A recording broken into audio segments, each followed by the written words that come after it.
बिस्मिल्लाहिर्रहमानिर्रहीम। अस्सलाम वालेकुम, सुबह बखैर और खुश आमदीद मॉर्निंग विद फरा में। दुआ उम्मीद यही आप जहाँ कहीं हैं बिल्कुल ठीक ठाक हो, जिंदगी मजे सुकून और खैरियत के साथ गुजर रही हो।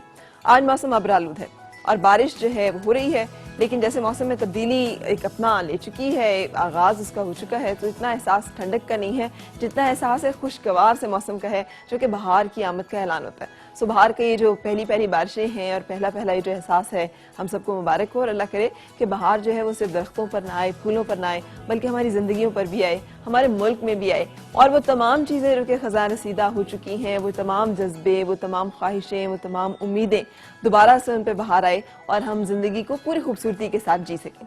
आजकल एक बड़ा जोर और शोर के साथ चर्चा है और वो है जनाब पाकिस्तान क्रिकेट टीम का, जिसके कि आजकल हम खूब लत्ते ले रहे हैं, जिसके हाथ में, जिसके बस में, जिसकी जुबान में, जिसके मुंह में जो आ रहा है वो हम कह रहे हैं और हम बड़े दिल बर्दाश्ता भी हैं। इससे कि हमें लग रहा है कि परफॉर्मेंसेज जो हमें ठीक नहीं है और हमें उम्मीद और तवक्को नहीं थी कि इतनी बुरी होंगी, और हमें सोचते हैं कि जो कुछ किया जा रहा है उसके पीछे ज़रूर कोई ना कोई साजिश है, या फिर कुछ लोगों का उसमें हाथ है, या फिर कुछ लोगों का उसमें अमल दखल है, और हम अपना गुस्सा जो है जा बेजा जो है वो निकालते हुए नजर आते हैं।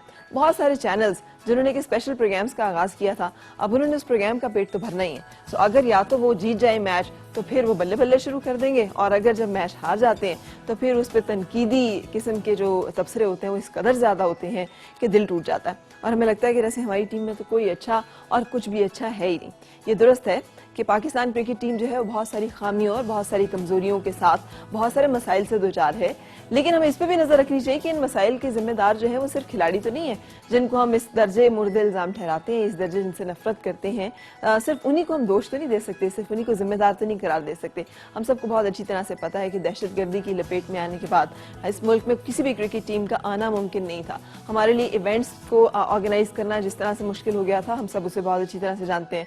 हमारी टीम जिस तरह से बहुत ज़्यादा टूर्नामेंट्स नहीं खेल सकी, हमारे प्लेयर्स जो कि नए आए हैं अभी और डोमेस्टिक लेवल से इंटरनेशनल लेवल पे आए हैं, उन्होंने बहुत ज़्यादा इवेंट्स और बहुत ज़्यादा टूर्नामेंट्स में नहीं खेला, हम सब बहुत अच्छी तरह से जानते हैं। हम बहुत सारे कॉम्बिनेशंस अपने ट्राई नहीं कर सके, हम बहुत ज़्यादा चीज़ें जो है उन्हें फिक्स नहीं कर सके। उसकी वजह जो है वो हमारे यहाँ पर खिलाड़ियों से ज़्यादा उन लोगों की जो कि बहुत बड़े भारी भरकम पैकेजेस लेकर पीसीबी में या फिर और बहुत सारी ऐसी जगहों पर बैठे हुए हैं जिनकी अपनी सहूलियात और अमरात में तो किसी तरह की कमी नहीं आती, लेकिन जब कॉन्ट्रैक्ट किया जा रहा होता है, डोमेस्टिक लेवल पर जो लड़का क्रिकेट खेल रहा होता है उसको ये 10,000 रुपए से ज़्यादा देने के लिए तैयार नहीं होते, जबकि हमारे हमसाया मुल्क में जिसके साथ हारने पे हम इतने ज़्यादा दिल बर्दाश्त हुए थे, लाखों रुपए जो हैं वो डोमेस्टिक लेवल पे जब कोई लड़का अच्छा परफॉर्म करता है उसको दिए जाते हैं। ये तमाम वो बुनियादी खामियां हैं जिसके साथ फिर जब हम इतनी बड़ी जिम्मेदारी रख देते हैं कि अगर जीत गए, अगर हार गए तो फिर पीछे पुतले जलाए जाएंगे और गालियाँ दी जाएंगी और जनाजे निकाले जाएंगे और फिर इस तरह के और बहुत सारे एक्सट्रीम रवैये, तो फिर उसके साथ वो जो प्रेशर उनके ऊपर बिल्ट होता है, उस प्रेशर से निपटने के लिए ना वो ज़हनी तौर पे तैयार होते हैं, ना ही इतना उन्होंने ट्रेनिंग की होती है, ना ही इतनी उनकी कोचिंग हुई होती है। तो हम सब मिलकर अपना अपना हिस्सा भी को अच्छा नहीं डाल रहे हैं, और अगर हम समझते हैं कि सिर्फ तनकीद करने से हालात जो है बेहतर हो जाएंगे तो ऐसा तो होने से रहा। मैं ये नहीं चाह रही कि मैं डिफेंस भी नहीं कर रही, लेकिन मैं ये रिक्वेस्ट ज़रूर करना चाह रही हूँ कि अभी चांसेस बाकी हैं, अभी आगे कुछ मैचेस में अगर पाकिस्तान टीम अच्छा परफॉर्म करती है तो हो सकता है कि काया पलट जाए, और हो सकता है कि हालात जिस दर्जे हमें मखदूश नजर आ रहे हैं उतने ना हो, तो फिर उस वक्त भी तो हमने थोड़ा बहुत अपने आप को संभालना ही है ना, तो अभी से संभाल लें और तनकीद की उस हद तक ना जाएं जहाँ पर हम बिल्कुल ही पहुँच जाते हैं। और अक्सर मैंने देखा है लोगों के रवैये में, हम सब लोगों के रवैये में, कि हम एक्सट्रीम पे जाते हैं, या तो हम बिल्कुल ही प्यार मोहब्बत में होते हैं तो हम वारे न्यारे जा रहे होते हैं, और जब हम उससे निकलते हैं तो फिर हम वो नहीं कुएं यार से निकले तो सुएदार चले। बीच का कोई रास्ता नहीं है, बीच का कोई स्टेज नहीं है, दरमियान में नहीं है कि अगर नहीं है कोई चीज़ तो कोई बात नहीं, हम जो चीज़ें हैं उनके साथ लिव करें। मेरी बहुत सारी दुआएं अपनी पाकिस्तान क्रिकेट टीम के लिए हैं कि आइंदा आने वाले मैचेस में बहुत उम्दा परफॉर्मेंसेज वो दे सके, और मेरी और आपके ये जो अदम बर्दाश्त के रवैये हैं और बेजा तनकीद की वजह से जो उनके हौसले गिरे हैं या परेशान हुए हैं वो दोबारा से उसको इकट्ठा कर सके, और उन्हें कम अज़ कम अपनी कौम की तरफ से मैसेज जाए कि हम आपके साथ हैं और आप जम के खेलो तो सही और लड़ो तो सही, कोई बात नहीं है अगर गलतियां होती हैं और कमजोरियां होती हैं या मुश्किलात हैं, तो अगर आप हारेंगे तो भी हम आपको इतना नहीं नारवा सलूक करेंगे कि जितना आप डरे हुए हैं। लेकिन बहुत सारी दुआओं के साथ आने वाले इवेंट्स में पाकिस्तान जो है बहुत अच्छा सा परफॉर्म कर सके, और हम भी बहसियत कौम बहुत अच्छा सा परफॉर्म कर सकें कि जीत को जीत की तरह कबूल करने के साथ साथ हार को कबूल करने का हौसला और उसके लिए जो एक चाहिए होता है दिल जिगर, वो भी अपने अंदर रखें। आज का जो शो है उसमें आपकी मुलाकात जिस शख्सियत से कराने जा रही हूँ वो शख्सियत कलम के साथ खेलती है और क्या उम्दा स्ट्रोक्स लगाते हैं कि उनके लिखे हुए जुमले और उनका जो अंदाज़े बयां है वो कॉलम निगारी में एक अजीब सा हुसैन सा जो इम्तिजाज है अदब का और सहाफ़ती कलम निगारी का, वो लेकर आया। और उनके कॉलम जो है वो अपनी अदबी एक चाशनी के लिए जाने पहचाने और मशहूर थे, इसलिए कि कुछ अरसे पहले तक वो लिखते थे और फिर उन्होंने सहाफ़त से कदम रखा सियासत में, और जब सियासत को प्यारे हुए तो फिर उसके बाद आजकल वो स्पेशल असिस्टेंट हैं प्राइम मिनिस्टर के। मैं आज आपकी मुलाकात जो है कराने जा रही हूँ इरफान सिद्दीकी साहब से, जो कि हमारे साथ होंगे। गपशप मुलाकात उनके साथ रहेगी, हम उनकी पसंद के कुछ गाने खुद भी सुनेंगे, आपको भी सुनाएंगे, और उनसे गपशप मुलाकात जो है उसमें बहुत सारी बातें जो कि शायद हमारे जहन में हैं, सोच में हैं। चाहूँगी कि आप भी इस पर शामिल हों, कॉल करें शो में और उसमें हमारे साथ पार्टिसिपेट करें। बहुत सारे गाने जो हैं वो हमने आज आपके लिए लाइनअप किए, जिनमें बेसिक चॉइस जो है मेहमान की रहेगी, जो आपके साथ सुनाने के लिए हमारे साथ शाहिद होंगे। सो आज का जो शो है वो इन्हीं चीज़ों के बारे में है। एक ब्रेक के लिए रुकने के बाद आपसे मुलाकात होगी मेहमान के साथ।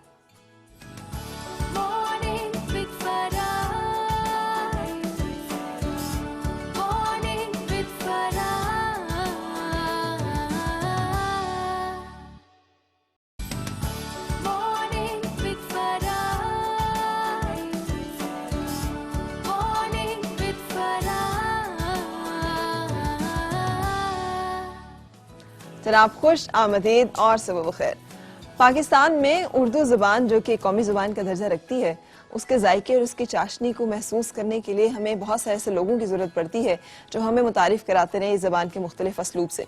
और एक ज़माना था जबकि जो सहाफ़त है उसमें अदब का तड़का बहुत ज़्यादा लगा करता था और तमाम अदीब जो हैं वो सहाफ़ी और तमाम सहाफ़ी तकरीबन जो हैं वो अदीब होते थे। लेकिन फिर वक्त के साथ साथ ये दूरी बढ़ती गई और एक वक्त ऐसा आया कि सहाफ़ी सिर्फ सहाफ़ी रह गए और सहाफ़ती ज़ुबान और अंदाज़ जो है वो यकसर मुख्तलिफ हो गया उससे, जो कि एक अदबी अंदाज़ हुआ करता था। सो कलम की ये जो तफरीक है इसके साथ दो मुख्तलिफ तबके वजूद में आ गए। मेरे आज के मेहमान जो है उनको जहाँ और बहुत सारे एजाज़ हासिल हैं, उसमें एक एजाज़ ये भी है कि उन्होंने इस तफरीक को ख़त्म करते हुए वो जो सहाफ़ती अदब है उसका सिलसिला जो है वो जारी और सारी रखा और खूबसूरत कॉलम निगारी के ज़रिए से हमें मुख्तलिफ अल्फाज और असलूब और अंदाज और अपने मुकालमे जो है वो इतने जानदार अंदाज में हमें मिलते रहे कि जिसके साथ हालात हाजरा को हम एक अदबी अंदाज में सुनते, पढ़ते और महसूस करते रहे। कुछ अरसे से इनका कॉलम मिसिंग है और नहीं हमें नज़र आ रहा, नहीं सुनने को मिल रहा, पढ़ने को मिल रहा, देखने को मिल रहा, और उसकी वजह यह है कि अब इन्होंने सियासत में भी कदम रख दिया है और सियासत में कदम रखने के साथ ही ये आजकल वज़ीर-ए-आज़म के मामले खुसूसी हैं बराए कौमी अमूर, जो कि वफाकी वज़ीर का मर्तबा है। मेरे साथ हैं जनाब इरफान सिद्दीकी साहब। अस्सलाम वालेकुम। जी वालेकुम अस्सलाम। कैसे हैं सर आप? मैं ठीक हूँ। तो आपका वो कॉलम क्यों मिसिंग, क्यों गायब हो गया? और वो जो लोग पढ़ते थे, जो इंतजार करते थे। मेरा ख्याल है आप भी मिस करती होंगी, शायद जो आप कहती हैं तो यकीनन करती होंगी, लेकिन मैं खुद बहुत मिस करता हूँ उसको, क्योंकि कमोबेश कोई 15-16 बरस से तो मेरे मामूलात का बड़ा एक बहुत गहरा हिस्सा होता था। अल्लाह सुबह उठना और फिर अखबार देखना और उसके बाद कागज़ कलम लेके बैठना और फिर मैं फैक्स किया करता था, हमेशा से मेरी आदत थी। तो वो फैक्स मशीन अब भी जिस मेज़ पे धरी होती थी वहीं धरी है, तो मैं सुबह देखता हूँ तो बड़ा अफसोस होता है। मैं कहता हूँ कि शायद इसके अंदर भी कुछ दिल होता तो ये ज़रूर महसूस करती है कि क्या हो गया है।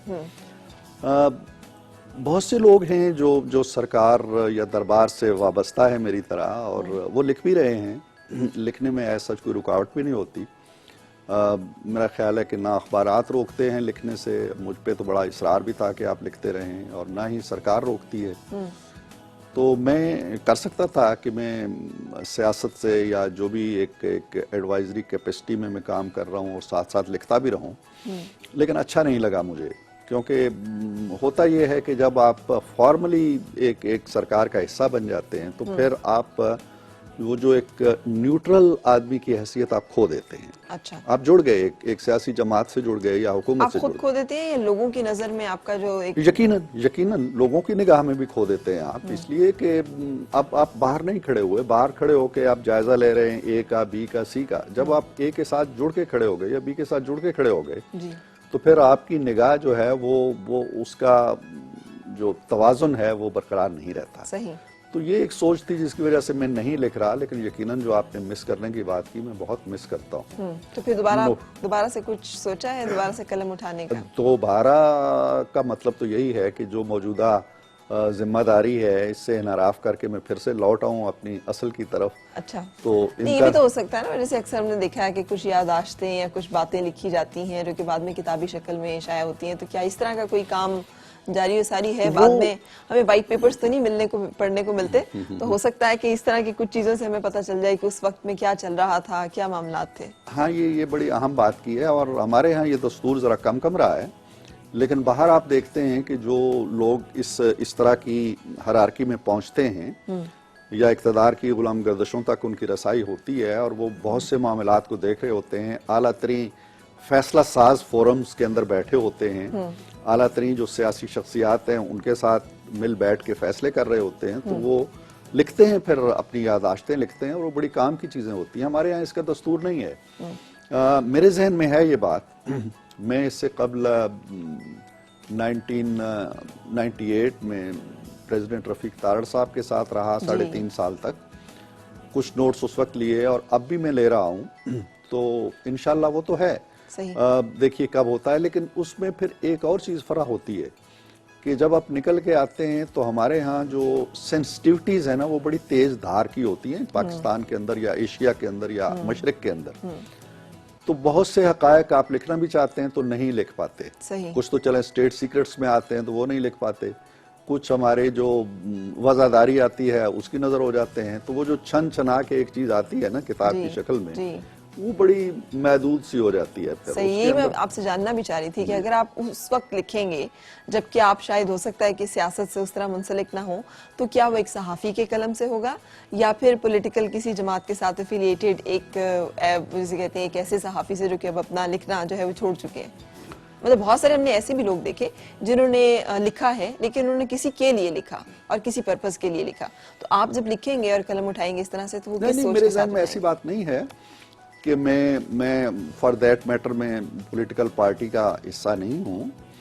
मैं कोशिश करूँगा यकीनन कि मैं उसमें जो कुछ महसूस किया और जो कुछ देखा उसको लिखूँ, लेकिन फिर टू बी वेरी फेयर मुश्किल हो जाता है कि काफिले के साथ आप रहे हों बरसों और फिर बाद में जब आप बैठें तो फिर आप उसकी मीन में निकालना शुरू करें और तनकीद करना शुरू करें और उनकी गलतकारियां जो हैं उनकी वो चुन चुन के लाएं, तो अमलन वो मुश्किल हो जाता है। तो सो ये किताबें जो होती हैं ये पूरी तरह तो तारीख का चेहरा नहीं होती हैं, लेकिन बड़ी हद तक इनमें से बहुत सी बातें आपको मिल सकती हैं। तो सो है मेरे जहन में, लेकिन even then coming back to the column, वो जो रोजमर्रा का मामूल होता था ना, उस मामूल का जो एक खला है, वो जरूर फील होता है। सही। अच्छा बेटा, अस्सलामुअलैकुम के बाद अर्ज है कि मैं खैरियत से हूँ और आपकी खैरियत नेक मतलूब चाहता हूँ। दीगर अहवाल ये है कि जब पता चला कि मुकर्रमी और मोहतरमी जनाब मजमुआ अखलाक, खुश गुफ्तार, खुश कलाम, खुशगू, खुशनुमा, खुश लिबास, खुश अकल तशरीफ ला रहे हैं जनाब सदीकी साहब, तो हम भी कराची से कच्चे धागे के साथ बंधे चले आए और एक आइटम सॉन्ग इनकी नजर करना चाहते हैं। क्या करते हैं? Item song. हमारा बुजुर्ग डांस बहुत मशहूर है कराची में जी, अगर कहें तो पेश करूं? नहीं, आपकी मेहरबानी है। नहीं, मुझे बहुत जोर से आया हुआ है, करवा ले, नहीं तो मैं बैठ जाना पड़ेगा। अच्छा जी, करिए आप डांस। नहीं, रहने दें, आगे कर लेते हैं। तो मैं ये कहना चाहता था कि मैं इनका बड़ा पुराना कारी हूँ, इतना पुराना हूँ कि अब तो मेरे कानों में जंग लग गया है। नहीं तो उसे 15 साल से लिख रहे हैं, तो आप कुरूने वस्ता की बात कैसे लेकर आ गए? आप इतने पुराने कैसे हो गए? तो मैं तो पहले से पढ़ने लग गया था, मुझे पता था इन्होंने लिखना है, तो मैं तैयारी में लगा रहा 35 साल। मैं आपसे ये अर्ज कर रहा था कि मुझे जब पता चला कि मोहतरम तशरीफ ला रहे हैं तो मैं पहुंच गया। मैंने कहा इस बंदाए आजिज को एक अदद सेनेट का टिकट शायद अनायत हो जाए, जो हमें खुद नहीं मिला। वैसे सर सेनेट के टिकट का वो क्या रहा? हाँ, ये पहले इनका तारुफ तो करा दें। ये कौन है? हाँ, मेरा नाम है जी निजामी, कराची से तशरीफ लाया हूँ मैं अकेला ही। हाँ जी, आगे पीछे कोई नहीं, अब्बा हजूर फौत हो गए, अम्मी हजूर। अच्छा, हम आपका रिश्ता नहीं करने के लिए पूछ रहे हैं मालूमात, हमें बस इतनी ही चाहिए थी कि आप यहाँ कैसे वारिद हो गए। तारुफ तो बेटा पूरा होता है, एक गुर्दे में मेरे सुराख है जी। अच्छा, आपने सरकारी अमदाद मिल जाए तो बड़ी इनायत होगी जी। अच्छा जी, आपने जो सवाल पूछा उसकी तरफ आने दे सर। सेनेट का वो क्या रहा? सेनेट के जो देखिए, मैंने जैसे कहा कि जब आप वो सरकार दरबार का हिस्सा बनते हैं तो उसमें बहुत सी ऐसी चीज़ें होती हैं जो आप चाहते हैं कि हो जाएं। इसकी एक बैकग्राउंड थी और एक यूँ कह लीजिए कि एक अंडरस्टैंडिंग भी थी, लेकिन फिर सियासत की कुछ कंपल्शंस होती हैं और मैं उन कंपल्शंस का बड़ा ख्याल रखता हूँ। अच्छा। यानी ये नहीं है कि जब आप आ गए तो आप सेल्फिश हो जाएं, मार दाड़ करें, लॉबिंग करें। मेरा बड़ा सीधा साधा सिंपल मासूम सा, सादा और मासूम सा तरीक़ाकार होता है, सियासत के अंदर भी जो सहाफ़त में भी था, तो सो वो करना था मुझे ठीक। और वो मैंने किया। उसके बाद जो पार्टी की एक तंजीम है, वज़ीर आज़म हैं, उन्होंने अपने मसलतों को देखना है, अपनी सारी जो एक सियासी बिसात वो बनाते हैं, ऐवान बाला की हो या ऐवान ज़ीरी की, उसके मुताबिक उन्होंने देखना है। तो जस्ट एक रूटीन, एक मामूल का हिस्सा था। जाहिर है कि बर्दाश्त होना या मायूस होना या बददिल होना, बर्दाश्त और मामूल जब होता है कि जब आप उसको अल्टीमेट गोल बना लेते हैं ना, और आप कहते हैं जी कि मैंने इस पे कमंद डालनी है इस फसील पे हर हाल में। सही। नंबर एक। नंबर दो फरा ये होता है कि अल्लाह के फजल करम से मैं ये महसूस करता हूँ और पता नहीं बजा तौर पे करता हूँ या कि शायद इस मनसब के या किसी और मनसब के मिलने के बाद भी मैं जो हूँ वो वही हूँ। अच्छा। और वो उससे बड़ा नहीं हो जाऊंगा। ये शायद उससे छोटा, वो ये तो हो सकता है कि थोड़ा सा छोटा हो जाऊं, लेकिन बड़ा होने की मुझे कोई तवक्को नहीं है। अच्छा। सो मैं इन्हें मामूलात हयात में से लेता हूँ। तो उसके बावजूद फिर आप, अच्छा ये जो आपने बात की बड़ा और छोटा होने की, इसको अगर हम काम के पर्सपेक्टिव में देखें सर, तो सहाफ़ी जो है कहते हैं कि सियासत की नज़र नहीं होना चाहिए और सियासत को मतलब प्यारा नहीं होना चाहिए। ये एक बड़ा किसी भी सहाफ़ी के लिए समझा जाता है कि उसने सियासत में क्यों कदम रखा। ये मेरा ख्याल है कि ये शायद अब गए ज़मानों की कोई बात हो गई है। अच्छा। तो दुनिया भर के अंदर जो अहले सहाफ़त हैं वो सियासत में आए हैं, आपके पास पड़ोस में आए हैं। कुलदीप नायर जैसे लोग रुकन रहे हैं और अब भी हैं, वो एक पार्टी से वाबस्ता रहे हैं।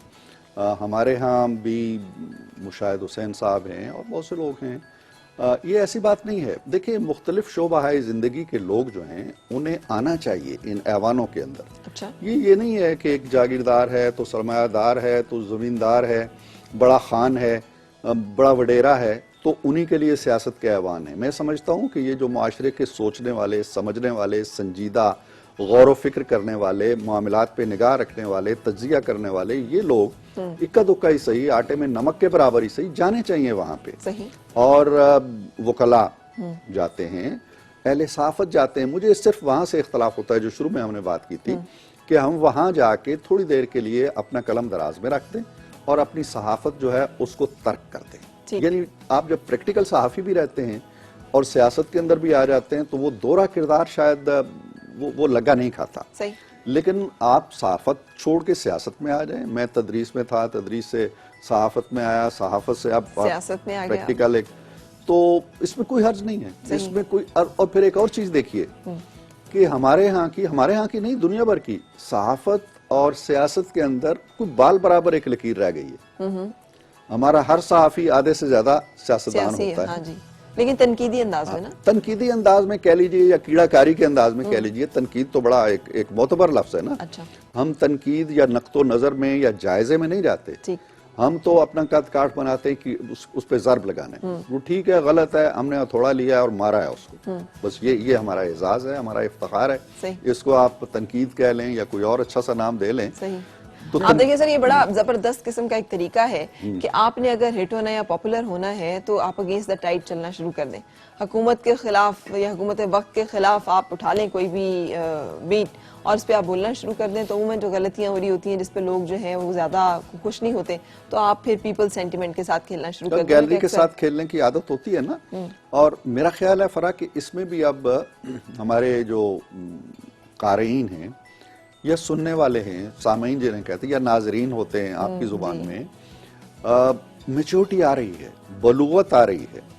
लोग खुद जायजा लेते हैं, देखते हैं, निगाह रखते हैं और फिर उसके बाद आप देखिए ना, इलेक्शंस में एक पूरी पिक्चर दे रहा होता है मीडिया, आपके टेलीविजन, हमारे अखबारात, नताइज जरा दूसरे निकल आते हैं। तो इसका मतलब ये होता है कि हम कितनी चीखम दहाड़ क्यों ना कर लें, हम कितने ही दलाइल क्यों ना कर दें, कितनी मीनाकारियां क्यों ना कर लें, कितनी तनकीद किसी पे क्यों ना कर लें, एक आम आदमी जो घर बैठा हुआ है, वोटर है, उसने अपना एक फैसला किया हुआ है, उसकी अदालत उसके अपने अंदर लगी हुई है, वो आपका मोहताज नहीं है।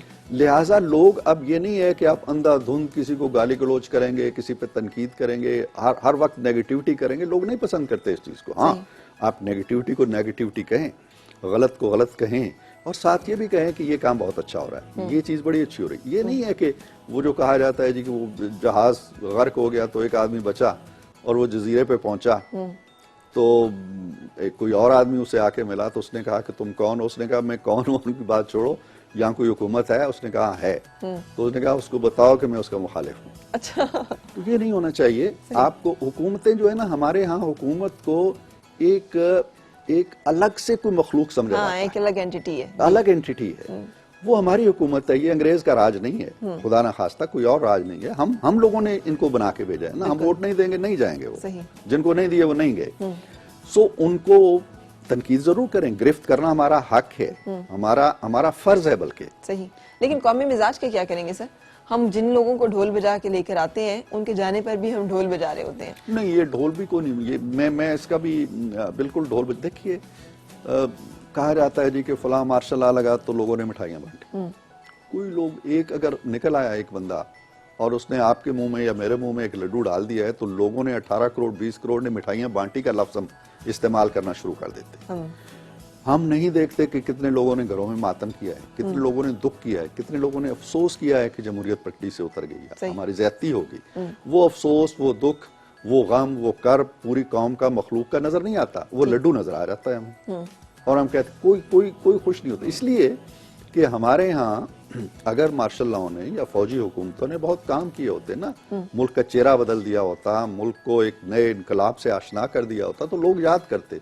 होता यह है कि वो आते हैं बुलंद बांग नारों के साथ, और जब जाते हैं तो नए मसाइल का एक अंबार छोड़ के चले जाते हैं। जाहिर है वो तो हर इन तमाम मसाइल को एक ही शख्सियत हल कर सकती है, और वो जनाब निजामी साहब हैं। सदीकी साहब की खिदमत में एक बात अर्ज करना चाहता हूं कि आजकल तो सब्जी मंडी में इस तरह धड़ियों के भाव आलू नहीं बिक रहे जैसे छोटे सूबों के एमपीए बिक रहे हैं। और इसी बहती गंगा में अगर निजामी साहब भी हाथ धो लें तो किसी का क्या जाएगा? आप हर वक्त अपना ही मतलब सीधा करने के चक्कर में। निजामी साहब के लिए एक बुरी खबर है, अगर आप में इजाजत दें तो मैं कह दूं कि ये जिस बहती गंगा में हाथ धोने की ख्वाहिश का इजहार कर रहे हैं, कल हमारी कैबिनेट मीटिंग हुई है, कोई 2.5-3 घंटे तक जारी रही है, और उसमें बड़ा ठोस फैसला किया गया है कि इस बहती गंगा को हमने बंद करना है। अच्छा जी, बिफोर इलेक्शन, सेनेट इलेक्शन। साहब ये एक बुरी खबर है आपके लिए। साहब माइंड ना कीजिएगा, आपकी हुकूमत की तरफ से हम जैसे करप्ट लोगों के लिए कभी अच्छी खबर नहीं आई। हाँ, बस इंशाल्लाह आइंदा भी नहीं आएगी। तो वो फैसला हुआ है, वजीर आजम ने बड़ा इसका सख्ती से नोटिस लिया है कि ये जो हॉर्स ट्रेडिंग की खबरें आ रही हैं या पैसे के लेन देन की खबरें आ रही हैं, इसको रोका जाए, और कानूनी माहिरीन को तलब किया उन्होंने उस कैबिनेट मीटिंग के अंदर। अच्छा।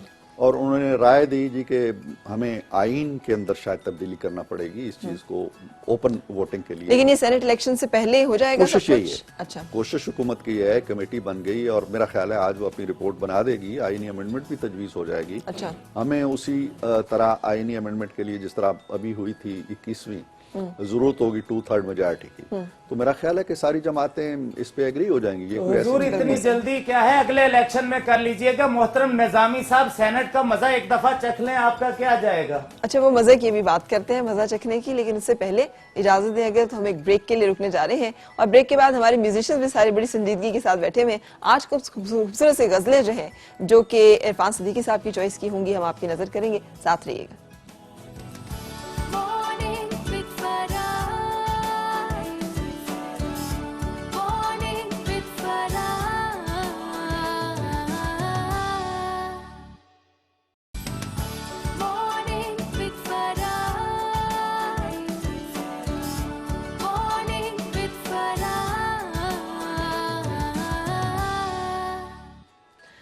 खुशामदीद और सुबह बखैर जनाब। आज मेरे मेहमान इरफान सिद्दीकी साहब जो कि हमारे साथ हैं, बहुत ज़बरदस्त किस्म के उस्ताद रहे हैं। तकरीबन 25 साल इन्होंने उस्तादी की है, प्रोफेसर रहे हैं और उसके बाद उस्तादी का लफ्ज़ है ना उसके बाद कॉलम निगारी से मुंसलिक हो गए और आजकल जो है ये वज़ीर आज़म के special assistant to prime minister हैं और कौमी अमूर पर उन्हें मशवरा देते हैं, मुशीर हैं।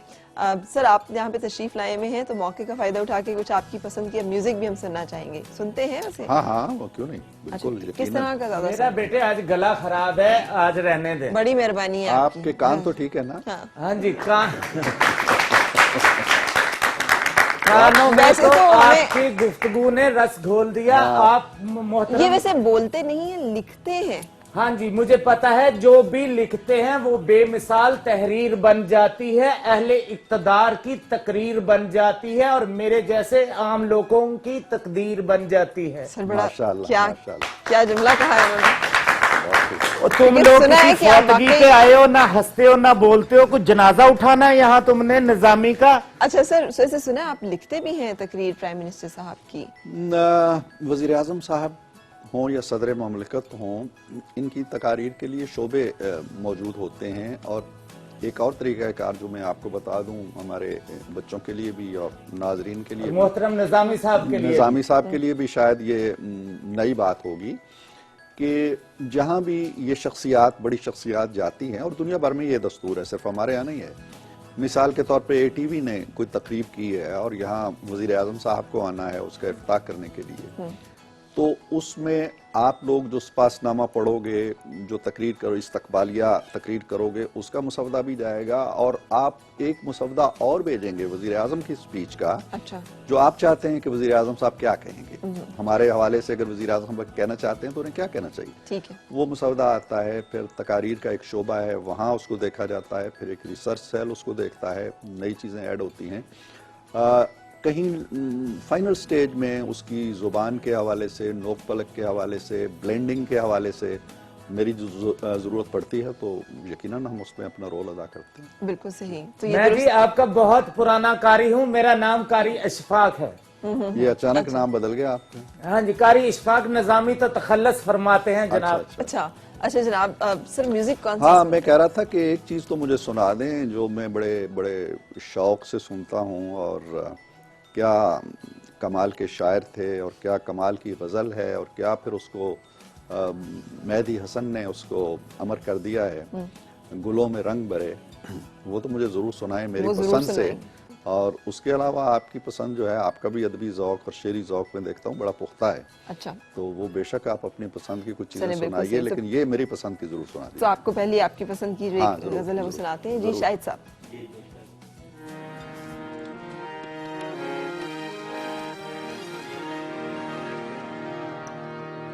इसके शायर फैज़ अहमद फैज़ साहब हैं, पेश कर रहे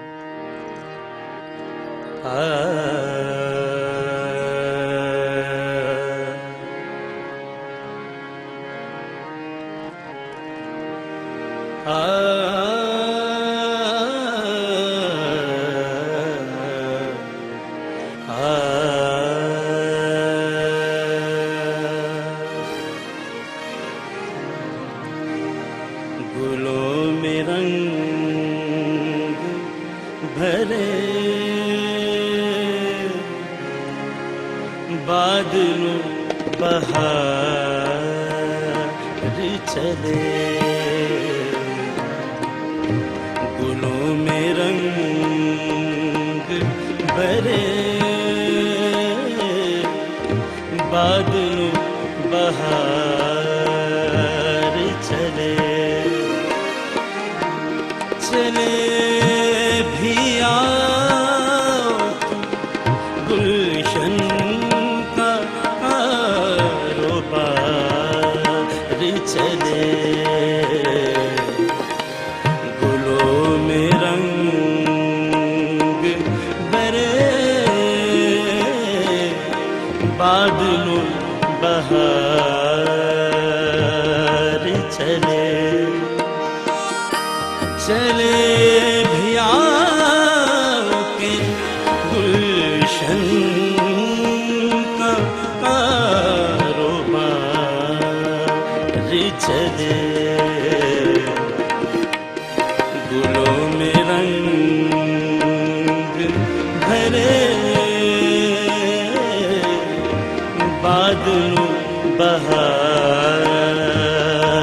चले।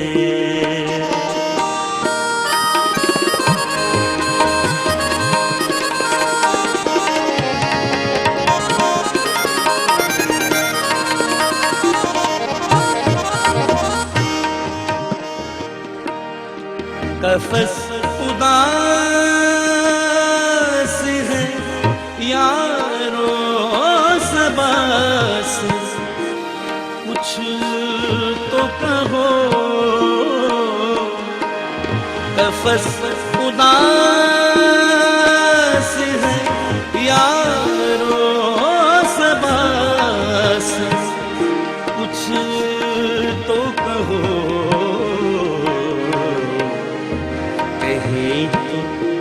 दहर खुदा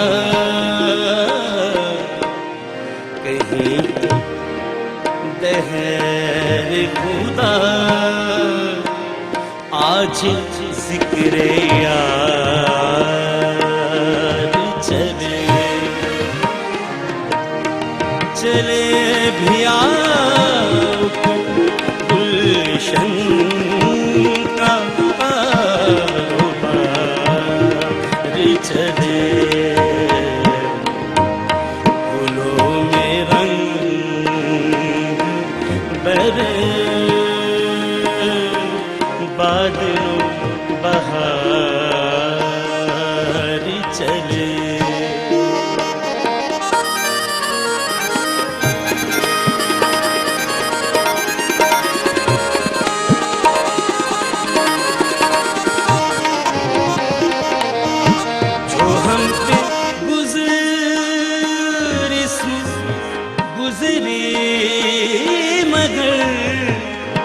शबे हिजरा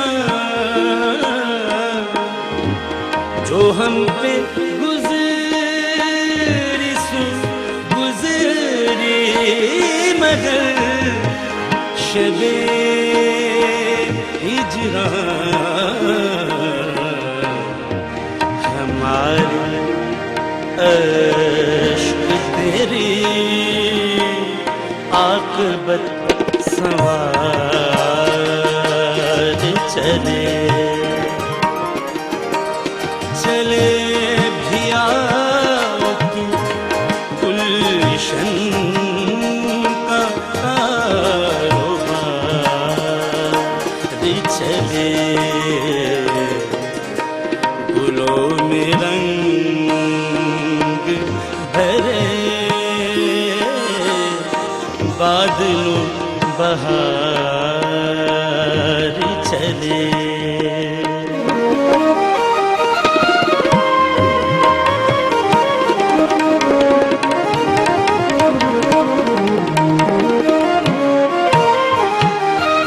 मकाम फैज़ कोई, मकाम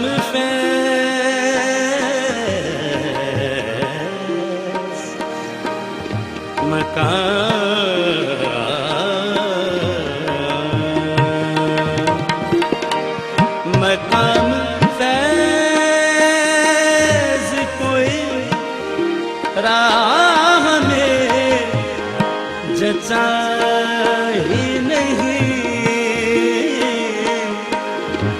मकाम फैज़ कोई राह में जचा ही नहीं। जो कुए यार से निकले तो सुएदार चले। चले भी आओ गुलशन का कारोबार चले।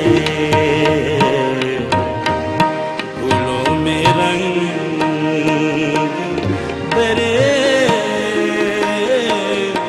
बादलों बहार चले।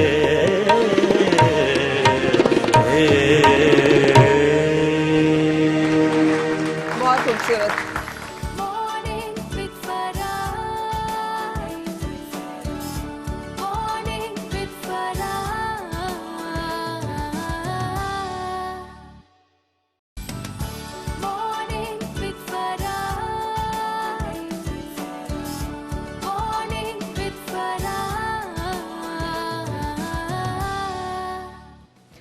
खुशामदीद और सुबह खैर जनाब। आज इरफान सिद्दीकी साहब मेरे मेहमान हैं, दानिश्वर, कॉलम निगार, प्रोफेसर रहे हुए हैं और आजकल वज़ीर आज़म के खुसूसी मशीर हैं बराए कौमी अमूर, जहाँ पे मशवरा देते हैं आप। गपशप मुलाकात जो है वो साथ साथ। और ये जो खूबसूरत सी गज़ल आपने पसंद की, अभी तक से बहुत पुरानी चीज़ें सुनते हैं, क्लासिक्स ज़ाहिर है कि पुराने लोग पुरानी चीजें सुनते हैं। कोई नया आइटम सॉन्ग्स नहीं, कोई नए मुझे कुछ ज्यादा दिलचस्पी नहीं है उनसे। अच्छा, वाकई? जी हाँ।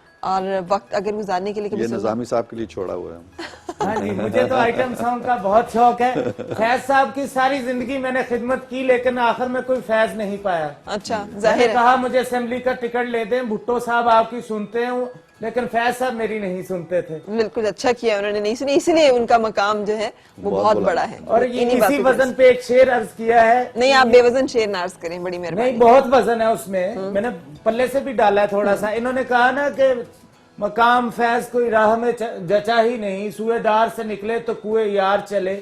तो बस मैं भी कहना चाहता हूं कि किसी तरह सिद्दीकी साहब की हुकूमत के 5 साल पूरे हों, मेरे जैसे 2 नंबरों का तो कोई कारोबार चले। अच्छा अच्छा, लेकिन इसमें जैसे ये वो गजल है कि जो फैज साहब की जी हाँ। आखिरी कलाम, और इसमें उन्होंने लिख दिया है ना कि जो कुएं यार से निकले तो सुएदार सुएदार चले। और इसी तरह की एक और बड़ा मशहूर कलाम, इंशा जी उठो अब पूछ हाँ। करो।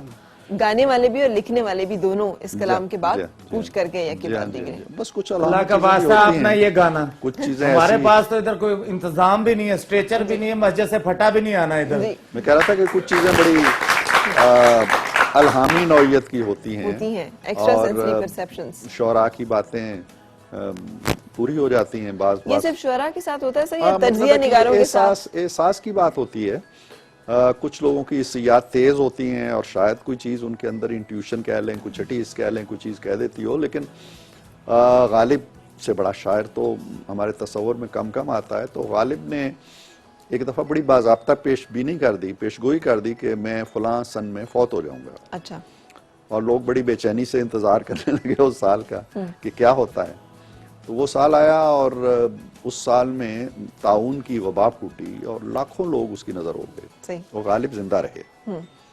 तो जब वो साल गुजर गया तो लोगों ने पूछा कि हजरत आपकी किधर गई वो पेशबीनी? तो कहने लगे देखो मैं मुनफरिद आदमी हूँ, मैं लाखों करोड़ों में नहीं मरना चाहता। अच्छा मैं मरूंगा तो अकेला मरूंगा। अच्छा, वाह, जबरदस्त। बिल्कुल जी, मेरी तरह। बिल्कुल सही, मुझे भी नागन चुरंगी का गालिब कहते हैं लोग। बिल्कुल। मेरा हुलिया देखें जरा। बिल्कुल सही, बिल्कुल सही कहते हैं। अच्छा सर, पढ़ाना और उसके बाद कॉलम लिखना और एक काम जो है वो दोनों कामों के साथ छुपा छुपा के किए जाना, ये कहाँ का इंसाफ है? छुपा छुपा के एक काम तो नहीं होता, कई काम होते हैं लेकिन आपका ये इशारा जिस काम शायरी की तरफ है।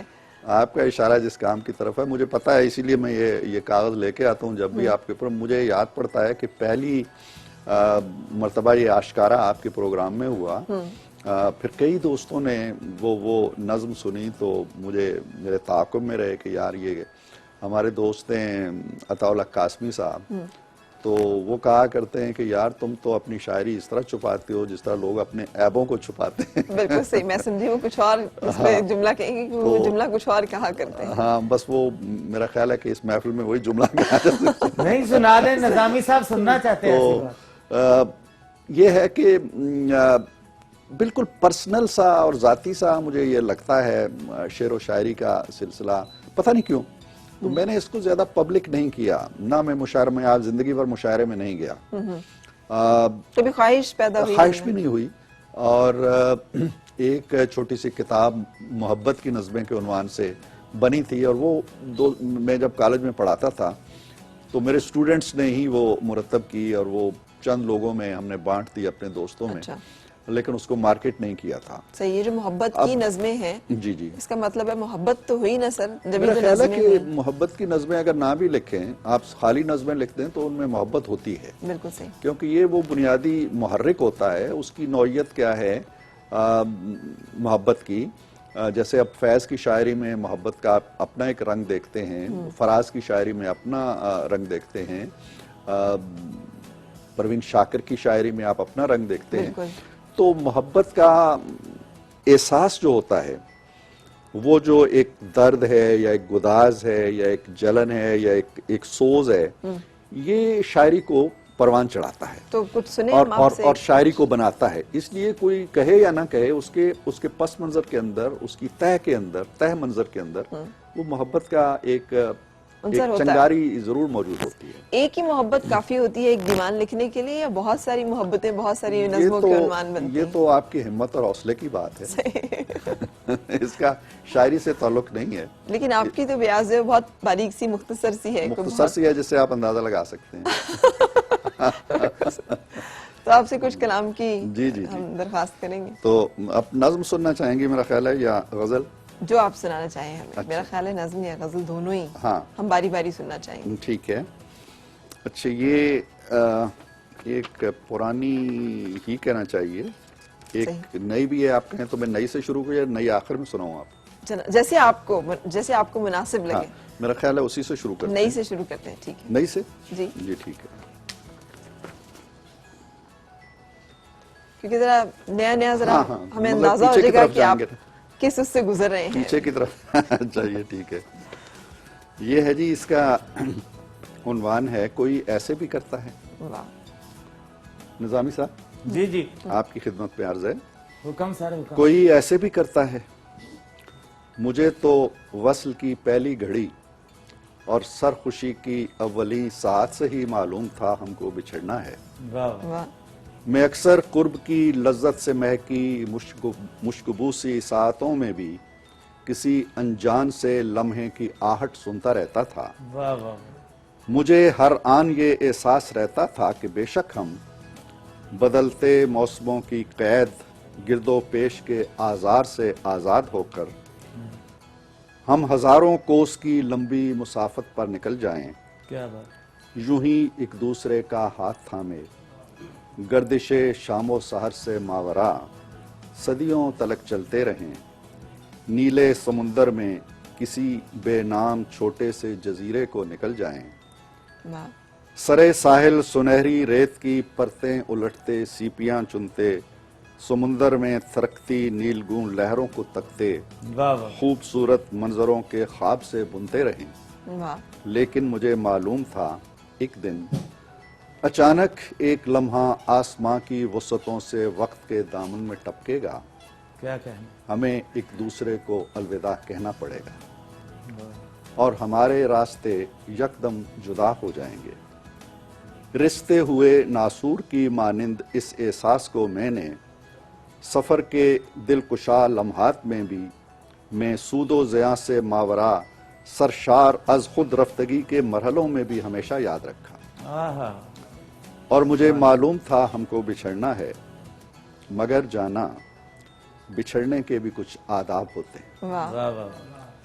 मुलाकातों मदारातों खुमारे वसल से दैके हुए लम्हों का भी एक कर्ज होता है। वाह, किसी को अलविदा कहना भी एक उसलूब रखता है। किसी के हाथ से दामन छुड़ाने और झटकने में भी थोड़ा फर्क होता है। वाह, क्या कहने से। यकायक सारे रिश्ते तोड़ लेना भी सलीका चाहता है और किसी से उम्र भर को रूठ जाना भी मुरव्वत का करीना मांगता है।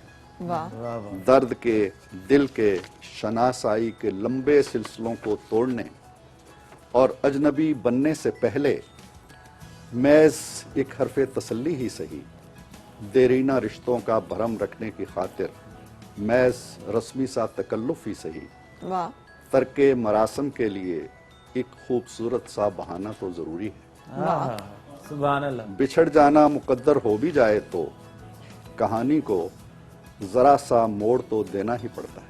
क्या बात। मुझे तो वस्ल की पहली घड़ी और सरखुशी की अव्वली साहत से ही मालूम था हमको बिछड़ना है, मगर जाना बिछड़ने के भी कुछ आदाब होते हैं, कोई ऐसे भी करता है। वाह। क्या कहना है। ये कोई ताजा वारदात है। इतनी ताजा भी नहीं है। जैसे मोहतरम सदीकी साहब मुशायरों में नहीं जाते, मैं भी नहीं जाता। सही, मुझे तो घुसने नहीं देते ना वो। आप अच्छा करते हैं, और हमसे एक गलती हो शेर गई। आपकी नजर करना चाहता हूँ फरा बेटा, कराची से लेकर आया हूँ। शेर, हाँ जी। मार गई उडीक सानू यारां दी, मार गई उडीक सानू यारां दी, पेट्रोल 60 दा, केलियां दी दर्जन 112 दी। आप हिसाब किताब से ही बाहर ना निकलना, ठीक है। अच्छा जी, हम ब्रेक के लिए रुकने के बाद दोबारा आपसे मिल रहे हैं। Morning with Farah. Morning with Farah.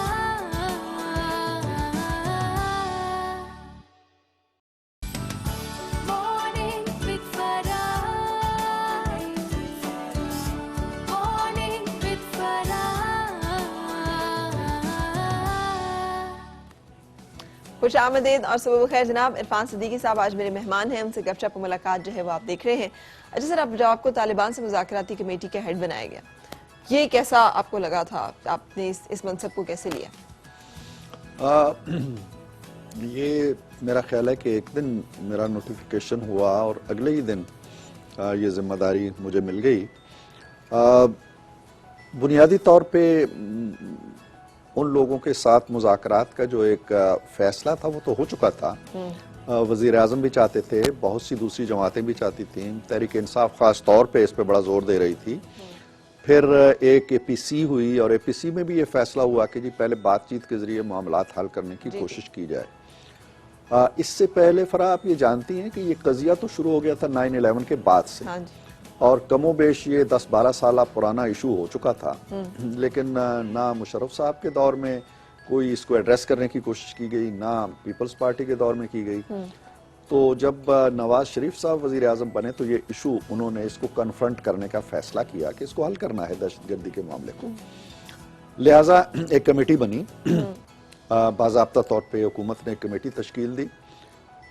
इसका बहुत अच्छा असर हुआ कि उन्होंने भी, तालिबान की तरफ से भी एक कमेटी बन गई। हमारे मुज़ाकरात शुरू हुए और ये पहली दफा हुआ कि बराह रास्त हम मिल बैठे। तो मुज़ाकरात में नाकामी, मैं आ रहा हूँ उस तरफ। और फिर पहली दफा हुआ कि हमें एक्सेस दी गई उनके ठिकानों तक।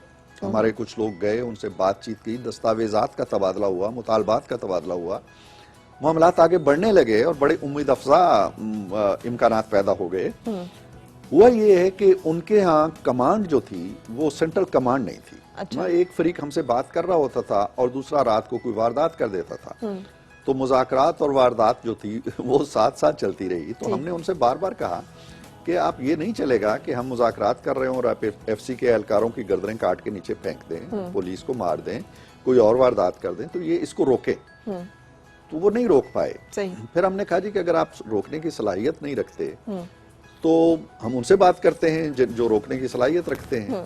तो मामला बुनियादी जो उसका मुहर्रक बना बातचीत आगे न बढ़ने का कि हम इधर तो हुकूमत थी, फैसले कर सकती थी, उधर कोई एक सेंट्रल कमांड नहीं थी जो फैसले करे और किसी नतीजे पे पहुंचे। और हम बिलाखिर फिर इस नतीजे पे पहुंच गए कि उनसे मुज़ाकरात करना, बातचीत करना, क्योंकि मकसद तो दहशतगर्दी का खात्मा था ना। इस बारे में आपका एक कॉलम भी फिर सोशल मीडिया पे बड़ा मशहूर हुआ कि आपने को मुल्ला फजलुल्लाह की हिमायत में वो बड़ा तो एक कमाल देखिए, किस्म वो का तो एक कॉलम। इशू है फरा। मेरा ख्याल है कि मैं उसका निशाना बना हूं तो मुझे उसका अंदाजा हुआ उसकी शिद्दत का। और फिर मुझे ये भी अंदाजा हुआ कि ये कितने लोगों के साथ इस तरह की चीजें होती होंगी जो उनसे मंसूब कर दी जाती हैं, फेक तस्वीरें लग जाती हैं और बहुत से फेसबुक बन जाते हैं। तो ये तो एक बड़ा एक जराइम कदा बन गया है बड़ी हद तक। ये मैंने उसकी तरदीद की, अखबारात में छपा कि ये मेरा कॉलम। देखना, कॉलम की बुनियाद ये होती है कि वो किसी अखबार में छपा हो। आपने अगर वो फेक कॉलम देखा है ना तो उसमें वो नक्शे ख्याल वगैरह सारा टाइटल मौजूद है, डेट मौजूद नहीं है। डेट इसलिए मौजूद नहीं है कि आप उस दिन का जंग खोल के देखेंगे तो उसमें नहीं होगा, सही। लिहाजा उन्होंने डेट नहीं डाली। तो मैंने उसकी तरदीद की, अखबारात में छप गई। उसके बावजूद चलता रहा। मुझे हजारों लोगों ने राब्ता किया, जी ये क्या है। मैं हर एक को बारी बारी कहता रहा। फिर मैंने अल्टीमेटली जो साइबर क्राइम विंग है FIA का, उनको मैंने कंप्लेंट दे दी, FIR दर्ज हो गई। अच्छा। और उन्होंने they did a wonderful job जी। उन्होंने फिर तंग करते करते करते करते कुछ 4 लोगों तक वो पहुंचे हैं। अच्छा, और पकड़ लिए? पकड़ नहीं लिए, लेकिन उनपे छापे भी पड़े हैं और पिन पॉइंट हो रहे हैं वो लोग कि कहाँ कुछ 2 लाहौर में हैं, कुछ एक आध बाहर भी ट्रेस हुआ है। अच्छा। तो लेकिन खैर ये तो एक कहानी है, लेकिन बड़ी अफसोसनाक है। बिल्कुल। लेकिन उसमें जिस चीज को मौजू बनाया गया था वो ज्यादा था कि वो प्रो तालिबान जो एक नहीं, प्रो तालिबान की बात नहीं है। प्रो तालिबान कॉलम आपको मिल जाएंगे, लेकिन वो उस हवाले से मिलेंगे जो अफगानिस्तान के अंदर एक तहरीक है। जैसे हमारे यहाँ आज तक एक तासुर मौजूद है, हमारे मुसल्लह अफवाज के अंदर मौजूद है। इन्होंने उस जंग को उस हवाले से देखा था। देखिए ना, एक जगह एक जंग आजादी है, वो लोग हैं, हमारे यहाँ जो लोग हैं इनके प्रो कोई कालम नहीं मिलेगा मेरा। अच्छा। चाहे वो फजलुल्लाह हैं, चाहे कोई और हैं, चाहे ये है, जो वारदातें ये करते रहे, मसाजिद पे हमले, GHQ पे हमले, अकलियतों पे हमले, मैं शायद इनको कंडेम करने वालों में सरे फहरिस्त रहा हूँ हमेशा। So question does not arise कि मैं इस तरह की किसी दहशतगर्दी की हिमायत करूं। और फिर मेरा तो उसलूब ही, जैसा आप कहती रहती हैं, वो बड़ा मुख्तलिफ है। जो मुझे पढ़ता रहता है वो उसको पढ़ के 4 लाइनें पढ़ के कहेगा ये उनका लिखा हुआ नहीं है। यानी हो तो अब ये एक बड़े मसले की निशानदही करता है कि किन किन लोगों के साथ किस तरह की चीजें मंसूब हो जाती हैं, और वो क्या कि कितने लोग होंगे जो साइबर क्राइम तक जाएंगे, और कितनी रसाई होगी कि उसका ताकुब करेंगे और कहां तक पहुंचेंगे। इसका पता नहीं अब दुनिया ने कोई इलाज दरियाफ्त किया, कोई इलाज नहीं है इसका। मैं I have also been through one nasty इसी तरह का एक मामला जिसका ताल्लुक जो है वो सरहद के उस पार से है, लेकिन वो इतना खतरनाक किस्म का, खौफनाक किस्म का accusation and blame and scandals and अफवाहें और इस तरह की चीजें कि आप उसको कुछ कर ही नहीं सकते। बिल्कुल डिफेंसलेस होके बैठ जाते हैं। मेरी खुद जमीला के साथ फेक तस्वीरें फेसबुक पे डाल दी हैं किसी ने। अच्छा। अब जमीला के बच्चों ने 4 दफा मुझे चौक में मारा है कि हमारी अम्मी के साथ साहिल समंदर पे क्या कर रहे हैं। तो आप क्या कर रहे थे वहाँ पे? और फेक तस्वीर, मैं उधर कोई पापड़ बेच रहा था। सही। मेरा क्या ताल्लुक उनसे। अच्छा सर, एक और चीज इसके साथ बड़ी इंपॉर्टेंट है वो ये कि मतलब मुशीर बनना कितना जरूरी है। सुनी जाती है बात, मतलब आप प्राइम मिनिस्टर के साथ हैं, अब उससे पहले आप सदर के साथ, इन दोनों मनसबों में से पहले तो आप किसको ज्यादा समझते हैं कि ज्यादा वहां पर आपकी रसाई है, सुनवाई है? जो सदर का मनसब होता है ना, लाइक ऑल डेमोक्रेसीज, जैसे हमारे पड़ोस में है, या हम चले जाते हैं बरतानिया में चले जाते हैं, जैसे मलका का या किंग का रोल होता है, ये एक आराइशी और ज़ेबाइशी रोल होता है, ये कोई अमली इक़्तिदार नहीं होता है उनके पास। सो उसकी फ़ज़ाई मुख्तलिफ होती है, वहाँ आपको बड़े बड़े फैसले नहीं करना पड़ते हैं, वहाँ डे एंड नाइट कोई इस तरह की नहीं होती है सरगर्मी, तो वो एक लगे बंदे स्मूथ तरीके से चलता रहता है। जहाँ तक वज़ीर आज़म का ताल्लुक होता है, वो चूँकि chief executive of the country हैं, उन्हें तो सुबह शाम फैसले करने हैं और बड़े अहम फैसले करने हैं, लिहाजा उन फैसलों में एक हर वक्त वो बहुत से लोगों को बुला भी नहीं सकते हैं, काबीना का इजलास भी नहीं हो सकता है डेली, लिहाजा फिर वो एक मुशावरती हल्का होता है जिसमें वो इशू आता है, डिस्कस होता है। लेकिन कहते हैं ना कि जमहूरियत में डिक्टेटरशिप बड़ा हमारे यहाँ चलती है, अमरीत का बड़ा रिवाज होता है, सुनते सुनाते किसी की नहीं। मिजाज के एतबार से फरा जो ये निज़ाम होते हैं ना, ये मिजाज के अंदर ये चीज़ पड़ी होती है कि डिक्टेटरशिप नहीं चल सकती। सही। आपको दूसरों की बात सुननी है, और जब मेजॉरिटी एक बात, मेरे पास कई इवेंट्स हैं जब मैं जिक्र करूंगा कि वज़ीर आज़म ने खुद कहा कि मेरी राय ये है, और मैं अब भी समझता हूँ कि ये दुरुस्त राय है, लेकिन आपकी अक्सरियत चूंकि ये कह रही है कि ये नहीं, तो ठीक है, आपकी बात ठीक है, हम उस पर अमल करेंगे, और ऐसा हुआ। और ऐसा ही होता है। तो यहाँ पे आपको थोड़ा चौकन्ना भी रहना पड़ता है, विजिलेंट रहना पड़ता है, बहुत भारी भारी इश्यूज आ जाते हैं जिन पे आपको राय देना होती है।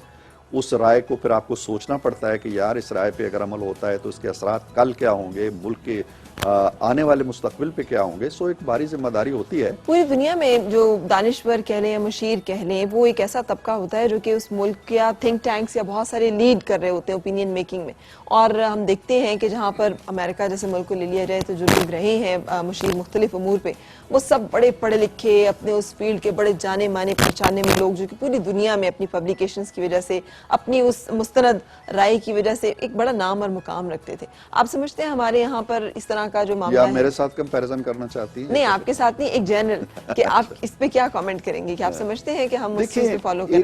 एक तो ये बात है जो आपने कही है, यकीनन थिंक टैंक होता है, लेकिन एक बात और फरा हम मिस करते हैं कि जो पॉलिटिकल एनिमल्स होते हैं ना जी, जो लोग अमली सियासत के अंदर होते हैं और इस खेल में बरसा बरस से चल रहे होते हैं, बाज़ औक़ात वो बहुत पढ़े लिखे नहीं होते। अच्छा। वो उनके पास बड़ी बड़ी डिग्रियां भी नहीं होती, लेकिन वो ज़मीनी हकीकतों से बड़े शनासा होते, लिहाजा वो बाज़ औक़ात आपको ऐसी बात कह देते, जैसे अब निज़ामी साहब पता नहीं पढ़े लिखे हैं या नहीं है, लेकिन अक्ल दानिश है इनमें, तो ये नुक्ता आफरीनी करते हैं। वो आपको ऐसी बात बता देंगे जो आपके जहन में नहीं आई होती है, वो दूसरा रुख तस्वीर का दिखा देते हैं। ठीक है। सो मुशावरत में ज़रूरी नहीं होता है कि सारे बड़े बड़े स्कॉलर्स और अहले दानिश और बड़े बड़े अलकाब व आदाब वाले लोग बैठे हों। बसीरत के लोग होने चाहिए, तजर्बे के लोग होने चाहिए, हालात हाजरा पे और तारीख पे नज़र रखने वाले लोग होने चाहिए, पढ़े लिखे भी होने चाहिए, और तजर्बा रखने वाले भी होने चाहिए और ख़ास तौर पे सियासी सूझबूझ रखने वाले होने चाहिए, और सूझबूझ का ताल्लुक डिग्री से नहीं है। ठीक है। जैसे हमारे इलाके का साहबका एमएनए सलीम बूटा था, चिट्टा अनपढ़ था और 5 साल एजुकेशन मिनिस्टर रहा है। सही, आपके इलाके से उसे ही होना चाहिए था। हाँ जी, मैं शुक्रिया अदा करना चाहता हूँ जो उन्होंने मेरी पढ़ाई लिखाई की तारीफ की जी। तो बस ये अर्ज है कि 7वीं में 3 दफा कंपार्ट थी, कोई बात नहीं, बाकी अल्लाह का शुक्र है। छठी तो पास की ना आपने। जी बिल्कुल सही। हम ब्रेक के लिए रुकने के बाद दोबारा आपसे मिल रहे हैं और एक खूबसूरत सी गजल जो है वो आपको सुनवाएंगे। Morning with Farah. Morning with Farah.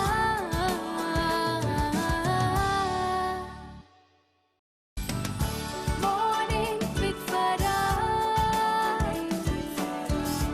Morning with Farah.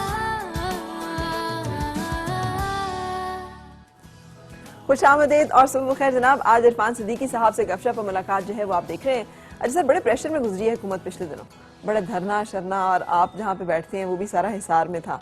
तो क्या माहौल था अंदर, और क्या हुकूमत अंडर स्ट्रेस एंड एंग्जाइटी थी? प्राइम मिनिस्टर साहब का क्या मिजाज था, कितने एक दबाव में थे, क्या मशवरे उस वक्त आपने दिए, उन पे अमल हुआ नहीं हुआ?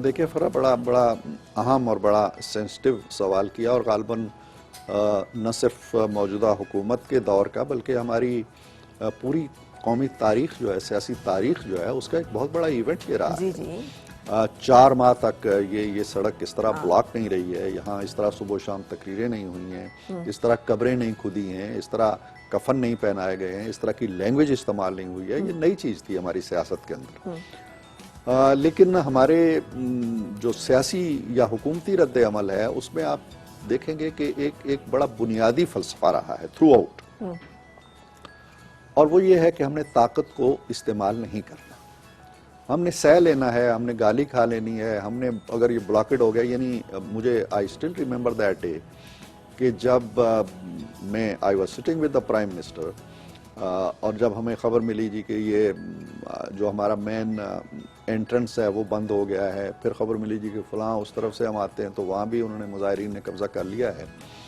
और फिर अल्टरनेटिव्स क्या होने चाहिए, but prime minister was very cool. उन्होंने कहा कि कोई ऐसी बात नहीं, करने दे उन्हें, जो भी करते हैं ताकत नहीं इस्तेमाल करनी, मारदार नहीं करना। अच्छा, वो आते हैं तो अंदर भी आने दो, यहाँ बिठाएं उन्हें, चाय पिलाएं उन्हें, जितने भी आते हैं, कब्जा करते हैं तो करें। सही। तारीख लोगों को पता चलना तहरीक चाहिए। इंसाफ जितना ज्यादा इसके बारे में इलेक्शंस की रिगिंग कह लें या फिर इलेक्शंस देखिए ये में मेरा धांधली ख्याल की है बात कर रही कि है। पता नहीं ये फराब हमारे मॉर्निंग शो में हम जरा लाइट रहते हैं, हाँ। पता नहीं ये बड़ा सीरियस इशू है जिसकी तरफ हम निकल गए हैं। बारूदी सुरंगों वाला इलाका है जिसमें हम दाखिल हो गए हैं। मैं तो बड़ी सीधी सी बात कहा करता हूँ, देखिए इलेक्शन होते हैं, आप 342 सीटों में से 272 पे इलेक्शन होते हैं, बाकी तो फिर वो खानापुरी होती है ना, खातीन आ गई तो ये आ गए तो वो 272 पे आप इलेक्शन लड़ते हैं, और इलेक्शन होने के बाद इलेक्शन कमीशन कहता है जी कि आपको 2 महीने दिए जाते हैं, अब गौर व फिक्र कर लें, सोच लें, कहीं धांधली हुई है, कहीं खराबी हुई है, कहीं गड़बड़ हुई है, कहीं नतीजा बदला है तो हम ट्रिब्यूनल कायम करेंगे, आप ट्रिब्यूनल में जाइए। 2 महीने बाद ट्रिब्यूनल कायम हो जाते हैं। तो जो जमात ये कह रही है कि धांधली हुई, उसने सिर्फ 30 पिटीशंस दायर की, 30 हल्कों में उन्होंने कहा जी धांधली हुई। हाँ जी, वो तो 12 की भी शुरू में बात कर रहे थे। 242 को उन्होंने मान लिया जी कि यहाँ कोई धांधली नहीं। ठीक है, तो मैं तो ये कहता हूँ कि चले 30 उनके खाते में अगर डाल भी दी जाए तो वो 35 हैं तो 65 हो जाएंगे, उधर से 35 कम हो जाएंगे, क्या मटेरियल फर्क पड़ना है। और उन 30 में से भी 19 हैं जो PMLN ने जीती हुई। सही, यानी आपके ख्याल में इसका कोई दबाव नहीं है हुकूमत पे? देखिए ना, कोई दबाव इसलिए नहीं है कि हुकूमत जानती है, और सारी दुनिया, अभी आए हुए थे वो यूरोपीय यूनियन के जो यहाँ पे आया था, उनका वफद आया था, मॉनिटर क्या उन्हें कहते हैं, जो जायजा लेते हैं इलेक्शंस का, ऑब्जर्वर्स, उनका जो हेड ऑफ मिशन था अभी इन दिनों इसी हफ्ते यहाँ थे, तो उनसे सवालात हुए सहाफियों ने, उन्होंने कहा कि हमें कोई रिगिंग के आसार नहीं मिले थे, और हमने रिपोर्ट भी दे दी थी, और हमने ये भी कहा था कि ये पाकिस्तान की हिस्ट्री के सबसे बेहतर इलेक्शन हुए, और उस वक्त कोई शिकायत नहीं। देखिए ना, रिगिंग बड़ी एक अजीब चीज होती है, धांधली बड़ी अजीब चीज होती है। जब धांधली होती है ना, एक हल्के में भी होती है, एक पोलिंग स्टेशन पे भी होती है, तो एक हाहाकार मच जाती है, दूसरा फ्रीक साइन नहीं करता कि तुमने गलत किया है, काउंटिंग गलत की है। यहाँ तो कोई ऐसी बात हुई नहीं है ना। सही। ये आफ्टर थॉट है, और आफ्टर थॉट के पीछे एक सियासी मुहर्रक है या नहीं है, एक नफ्सियाती मुहर्रक है। सही।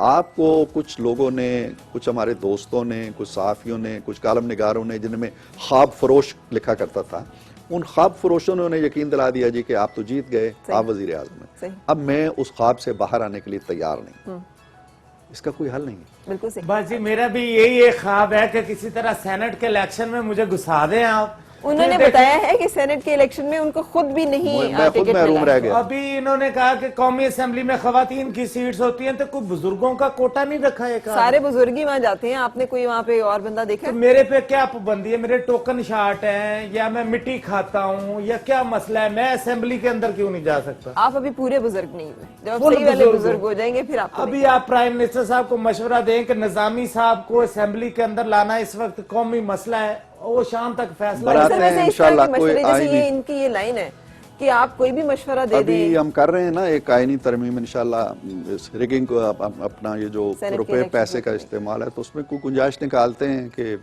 इनके लिए। जो इन्होंने बीच में बिटवीन द लाइन एक बात की है सर, कि कोई भी मशवरा आप दे दें तो क्या इतना असर रसूख होता है? हाँ, लेकिन मुशीद का कि ये कोई भी बात जो है ये वो मशवरा देने से पहले सोचना पड़ता है कि आप कहाँ बैठे हैं, आप निजामी साहब की जगह बैठे हैं या वजीर आजम के पास बैठे हैं। सही। ये सोचना। बस सर एक अर्ज है, बहुत ये जो खूबसूरत। अच्छा, हम एक म्यूजिक म्यूजिक ट्रेडिंग पे पाबंदी लगा रहे हैं, थोड़े दिनों बाद लगा ले। मैंने 4 MPO को 250 रुपया वो एडवांस वापस दिया मिल हुआ। जाएगा आपको इंशाल्लाह। मेरा 1000-1200 ना डूबे। सही। अच्छा जी, हम इससे पहले कि म्यूजिक की तरफ चले, एक ब्रेक के लिए रुकने के बाद फिर आपसे मुलाकात। Morning with Farah. Morning with Farah.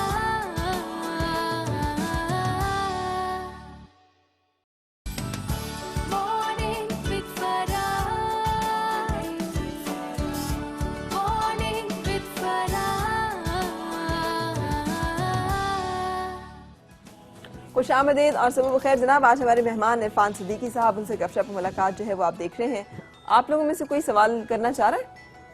कोई सवाल, कोई जवाब, कोई मैं बात? सवाल तो नहीं करना चाहता, लेकिन मैं सिद्दीकी साहब की खिदमत में एक शेर है गालिब का, वो पेश करना चाहता हूँ। हुक्म। और शेर जो कुछ इस तरह है, और कहता है कि तू वो जालिम जो दिल में रहकर भी मेरा ना हो सका गालिब, तू वो जालिम जो दिल में रहकर भी मेरा ना हो सका गालिब, और दिल वो काफिर जो मुझ में रहकर भी तेरा हो गया।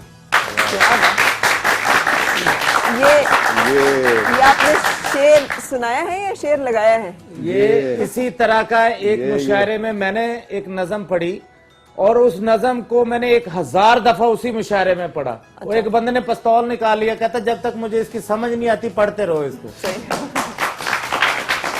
आप क्या कह रहे हैं? मैं कह रहा था कि ये हमारे लिए तो खैर चलें कोई नई बात नहीं, हम इस तरह के बच्चों को पढ़ा के आए हैं हाँ, जाहिर है। और सुनते रहते थे इस तरह के शेर, लेकिन गालिब पे मुझे तरस आ रहा है कि उसकी कब्र पे क्या गुजरी होगी। सर मुझे आप पे क्या- तरस आ रहा है कौन कि सा अगर इसके दिल में मैं आप हैं तो आप पे क्या मैं गुजर तो रही निजामी होगी? साहब आदि हूँ। कौन सा दौर आप सबसे ज्यादा मिस करते हैं? जब पढ़ाते थे, जब कॉलम लिखते थे, अब जब सियासत में है, सुनहरा दौर अपनी जिंदगी का आप देखिए, किसको सुनहरा तो नहीं, मेरा ख्याल है कि सुनहरे और रुपैले की बात नहीं है। बात यह है कि हर अहद या हर पेशा या हर काम जो जिससे आप गुजर रहे होते हैं ना, उसका अपना एक जायका होता है, अपनी एक लज्जत होती है। टीचिंग मुझे बहुत अच्छी लगती थी, और मेरे दोस्तों का बड़ा हल्का जो है आज भी मेरे शागिर्दों पे मुश्तमिल है, क्योंकि मैं यंग एज में चला गया था कॉलेज में, और मुझे बहुत याद आते हैं वो दिन, और जब हम मिलते हैं फिर मैं बहुत ज़्यादा मिस करता हूँ अपने कॉलम निगारी। सर, आपको एक बहुत कामयाब सक्सेस स्टोरी भी तो है ना? हमारे यहाँ उस्ताद जो है वो उस्ताद ही रहता है, हाँ, और फिर आप उस्ताद से एक उसमें- इन्फ्लुएंशियल ओपिनियन मेकर, और अब सियासत के हवालों उसमें तक। फरा तो क्या मेरा चीज़? ख्याल है कि बात अगर की जाए, शायद बहुत वक्त नहीं है आपके पास, उस्ताद ही से नहीं बात चलती। मैं अपनी ज़ाती बात कर रहा हूँ कि हमने बड़ी गुर्बत में आँख खोली, बड़ी कसम कुर्सी का वक्त देखा, बड़ी मुश्किल से जिद्दोजहद करके, मेहनत करके, मजदूरी करके हमने तालीम हासिल की, पढ़ाई से गुजरे, और फिर कॉलेज में पढ़ाया, फिर अल्लाह का करम है कि हम यहाँ तक पहुँचे। मैं तो माजी को बड़ा याद रखता हूँ सक्सेस सीक्रेट और क्या दोहराता रहा? रहता हूँ और लिखता रहता हूँ। क्या सक्सेस सीक्रेट रहा कि जिसकी और वजह से- मुझे एक फंक्शन था अभी इन दिनों, जब टर्किश वज़ीर आज़म आए हुए थे, तो मेरे साथ एक वज़ीर आला बैठे हुए थे, तो कह रहे थे कि मुझे कहने लगे मुझे आपकी सबसे अच्छी बात एक लगती है। मैंने कहा क्या? कि जब आप लिखते हैं तो आप अपना माजी छुपाते नहीं और उस पर फ़ख्र करते हैं। मैंने कहा जी ये बिल्कुल मुझे फ़ख्र है। सीक्रेट यही है कि आप अपना एम ऑब्जेक्टिव रखो और उसके लिए मेहनत और तगदो करते रहो। सही। अल्लाह ताला यकीनन उसमें बरकत डालता है। तो अगर आप यहाँ तक हिम्मत हार देते हैं ना, पहुंचना मकसद या- था, यानी तो सर बिल्कुल। आगे और क्या टारगेट? हमारी वालदा मरहुमा यही कहा करती थी कि कुछ भी है, हमारे पास पैसे नहीं है, हम तुम्हें कॉलेज दाखिल नहीं करा सकते या पढ़ा नहीं सकते, लेकिन इसका ये मतलब नहीं है कि तुमने पढ़ना नहीं। तुम मेहनत करो, मजदूरी करो, जो कुछ करो, शाम को तुमने किताब लेके पढ़ना है, इम्तहान देना है, FA करना है, BA करना है, MA करना है, फलां करना है। सही इससे नीचे कोई गुजारा नहीं। सही सही। तो वो मैंने उस बात को पल्ले बांधा। और फिर दूसरी बात ये जहन में रखी कि जिस फील्ड में आप चले जाते हैं ना, तो उस फील्ड के अंदर आप भीड़ में गुम ना हो जाएं, ठीक। अंबों के अंदर गुम ना हो जाएं। आप उस भीड़ के अंदर भी थोड़ा सा कोशिश करें कि मैं दूसरों से अलग नजर आऊं, पहचान बनाऊं। सही। तो ये सारी कामयाबी का जो होता है ना दारोमदार, ये इंसान की अपनी विल पे होता है, अपने अज़्म पे होता है, अपनी डिटर्मिनेशन पे होता है। सही। और फिर अल्लाह ताला साजगार हालात पैदा कर देता है। बड़ी मदद करता है अल्लाह ताला उन लोगों की जो अपनी मदद आप करने का सलीका रखते हैं। बिल्कुल से बहुत शुक्रिया आपके तशरीफ लाने का। अब वक्त जो है वो बिल्कुल इख्तिताम पे। Very much. तो थैंक यू वेरी मच, आपने वक्त निकाला। We are honoured to have you here कि आप यहाँ पर तशरीफ लाए। जाते जाते आपकी पसंद की एक और गजल जो है वो जरूर, आपकी और हम जरूर। अपने देखने वालों की नजर करेंगे। और इजाजत चाहूंगी इसी दुआ के साथ कि आपकी हर सुबह खुशगवार हो और हर खुशगवार सुबह का अंजाम बखैर हो। मुलाकात होगी इंशाल्लाह आपसे कल। फिर रखिएगा ख्याल और दीजिए मुझे इजाजत। अल्लाह हाफिज। जी शाहिद साहब। शायर है नासिर काज़मी साहब, पेश कर रहा हूँ।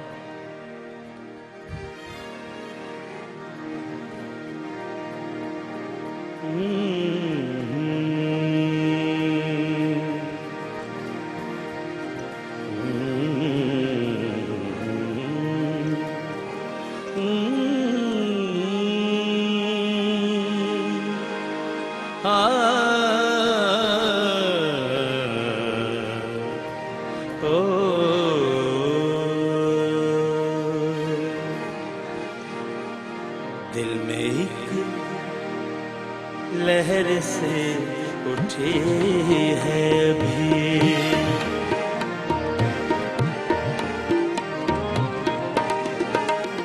दिल में एक लहर से उठी है भी, दिल में एक लहर से उठी है भी। कोई ताज़ा हवा चली है अभी, दिल में एक लहर से उठी है भी। कोई ताज़ा हवा चली है अभी, दिल में एक लहर से उठी है अभी।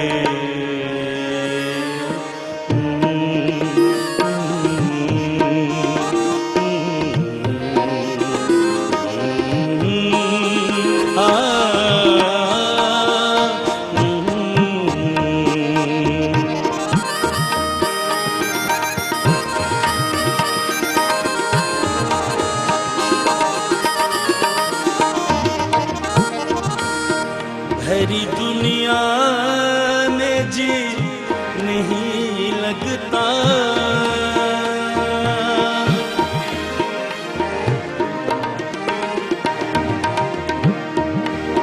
भरी दुनिया में जी नहीं लगता, भरी दुनिया में जी नहीं लगता। जाने किस चीज की कमी है अभी, जाने किस चीज की कमी है अभी। कोई ताज़ा हवा चली है अभी, दिल में एक लहर से उठी है अभी।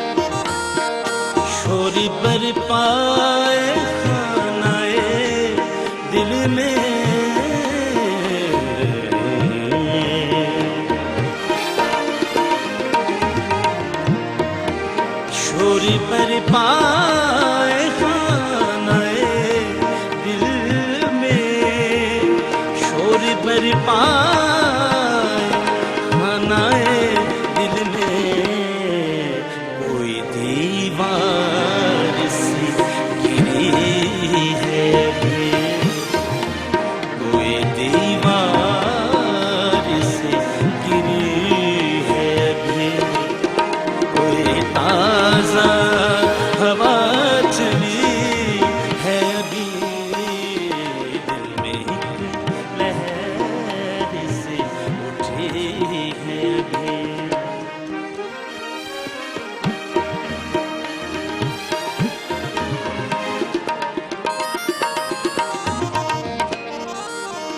वक्त अच्छा भी आएगा नास,